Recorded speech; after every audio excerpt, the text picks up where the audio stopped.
Vei, passando via 20 settembre, mi sono trovata davanti a Gesia da Consolazione e con un po' di stupore ho visto che avevano davanti ancora 2 o 3 banchetti che vendevano i parmè. A me mente non la poscio non ritornare ai tempi di quando ero una figliola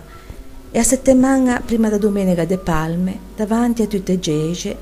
avevano banchetti con donne giovani e vege che interessavano i simili de palme per fare parmè.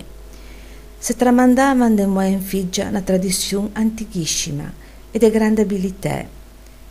Si poi tienava in Ticaruggi, in Suseia, in Campetto, in Ravecca, in Canetto, tutte donne che vendevano durante l'anno quei banchetti banane e limuin, in quei giorni hai anche lui i suoi cavagnetti con dentro i simili de palme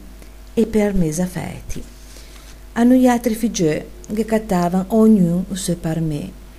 che a mattina de palme o veniva dubou con un bello fiocco e che veniva uscì assunto anche una rama d'olivo, che poi esseva stata divisa in tanti ramettini da regalare a parenti ed amici che non hanno poscianà a benedizione. Tornai a casa da messa e per me venivano messi in testa del letto di figlioli